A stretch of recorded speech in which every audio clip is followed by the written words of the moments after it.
Bem, pessoal, hoje tem lançamento de filmes aqui em Dom Pedro. Estamos aqui no complexo e dois filmes que serão lançados daqui a pouco, como nós estamos vendo aqui no painel. Cirilo Francisco Raul, o líder político de Quilombos, e Cruzeiro, território da diáspora africana em Dom Pedro. Daqui a pouco nós vamos falar com o roteirista do filme. Agora eu vou falar com o Dr. Ronieri, roteirista do filme. Que você tenha uma boa noite, viu? Boa noite. Doutor, é a primeira vez que você trabalha com cinema? Sim, esta é a nossa primeira experiência com cinema, de maneira específica. E, na verdade, eu sou líder do movimento negro aqui em Dom Pedro, juntamente com o Luan, formando o coletivo Lagoa e acompanhando as atividades do Quilombo Cruzeiro desde 2017. Nós tínhamos, na verdade, um projeto de relatar toda a nossa experiência, todo o nosso conhecimento, tempo de pesquisa em um livro. Só que primeiro surgiu a oportunidade de lançarmos estes dois filmes, essas duas produções audiovisuais, contando essa história e registrando esses relatos do nosso Quilombo Cruzeiro. Mas as pessoas que trabalharam nesse documentário, desse filme? As peças mais importantes da produção das duas obras audiovisuais são os próprios quilombolas, porque em toda a construção, né, dos audiovisuais, nós procuramos a pesquisa por meio de fontes orais, de nativos do quilombo, de parentes que já não estão mais no quilombo. Os depoimentos também são depoimentos orgânicos, né, e são, na verdade, a memória remanescente ainda dos descendentes dos pretos escravizados nesse território pertencente a Dom Pedro, à época Vila de Codó. E, profissionalmente, Luan Costa, que é um multiartista dompedrense, foi essencial em toda essa cadeia produtiva, mas também contamos com a participação muito importante do Sérgio Rocha e do Márcio, lá de Codó, que nos ajudaram nas filmagens, nas gravações, na segunda parte da produção dos audiovisuais. E você faz parte do elenco. Além de você, quais as outras pessoas que tiverem influência, que ajudaram em relação à técnica em filmagem? Então, as técnicas de filmagem ficou sob a responsabilidade de Luan, Sérgio Rocha e Márcio. E, na verdade, a minha atribuição na produção do audiovisual é apenas como roteirista e pesquisador.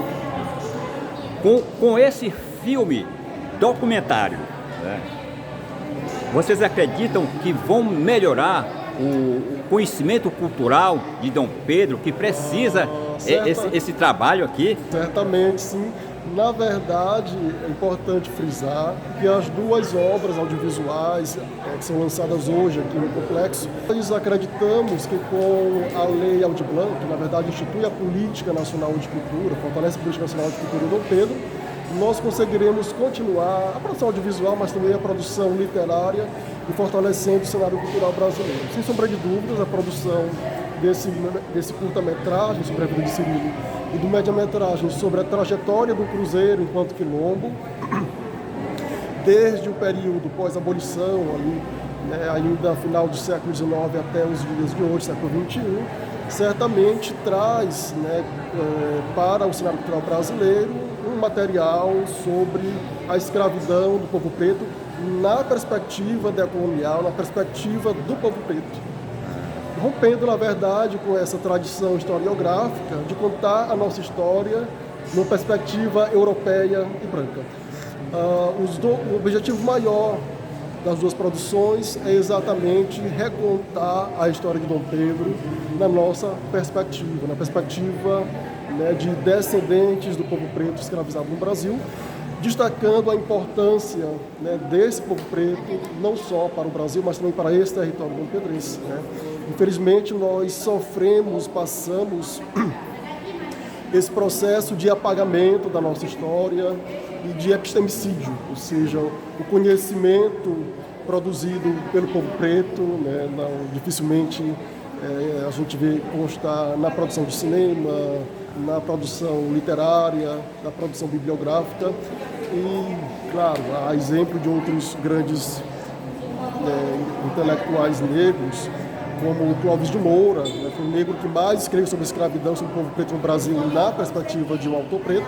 A gente vem, né, nessa mesma dinâmica, com essas duas produções audiovisuais, contar a nossa história a partir da nossa ancestralidade preta, honrando a nossa ancestralidade preta, e a partir também dos descendentes dessa ancestralidade do Cruzeiro. Né. Aí destacamos, por exemplo, os depoimentos importantes de seu Juarez Raul, Dona Cecília Raul, Dona Aurita, Dona Maria Raimunda Viana, que se nos trazem um material bruto,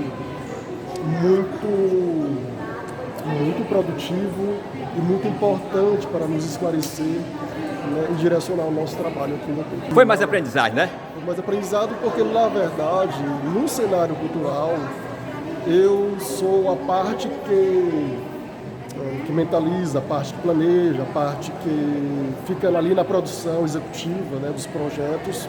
Todos os nossos projetos, essa foi a minha atribuição. Na produção dos dois filmes, na verdade, eu funcionei como o autor do projeto, que fez a defesa técnica do projeto, né, por edital Paulo Gustavo aqui no município de Dom Pedro. E, diretamente ligado aos filmes, foi responsável por toda a pesquisa, né, tanto biográfica quanto a pesquisa de campo, e a escrita do roteiro, né, das duas obras também. Então, certamente, é mais uma experiência e que nos impulsiona, né, na alegria da celebração de hoje, lançamento desses filmes, nos impulsiona a melhorarmos, a buscarmos conhecimento mais técnico do audiovisual e fazermos obras ainda melhores do que as que serão lançadas hoje. Pois é, doutor Ranieri, muito obrigado pela essa entrevista, pela sua iniciativa de trabalhar pela cultura de Dom Pedro, esclarecer a história, né, a nossa identidade cultural, trabalhar, isso é fundamental. E, na verdade, está um pouco assim apagada. Precisa mais pessoas para mostrar as suas raízes, a cultura, e estar sempre junto com o povão, né? Na verdade, eu até reforço o que disse há pouco. O que acontece é que nós vivemos, né, um epistemicídio, nós vivemos um apagamento histórico, um apagamento cultural, mas na verdade o povo preto vem marcando o território do cenário cultural de Dom Pedro desde 2006. Com o grupo de capoeira do Paulo, tipo, um grupo de capoeira Conhece que, na verdade, Paulo. trabalha com a sociedade, trabalha com o enfrentamento das vulnerabilidades sociais, né? Tanto que o público deles são crianças, adolescentes de periferia. Esse grupo de capoeira também tem uma linda trajetória até aqui, já passaram por 3 adesões a grandes associações de capoeiristas da região do Brasil, né? Que começaram como filhos do mestre Bimba, depois foram para a Associação de Capoeiristas Maré e agora os capoeiristas Mão de Ouro, né, tem sede em Peritoró e Piauí. Nós temos os próprios terreiros de Umbanda, o Dom Pedro, que são expressões religiosas do povo preto, mas que também não tem nenhum fomento, não tem nenhuma visibilidade. Nós até, na verdade, agradecemos o seu trabalho, fazer a cobertura da festa de São Pedro, por exemplo, de Manilha. Né? Mas também temos a Dona Rita. Eu estou sempre presente nesse movimento cultural, viu? Temos Dona Rita, desculpe, na Rua do Wilson Diogo. Então, também os terreiros são territórios nossos, né? Ali a nossa ancestralidade se expressa.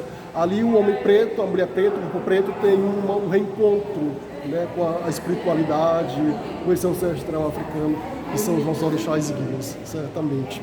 Para além disso, o próprio Cruzeiro é um território invisibilizado, um território quilombola.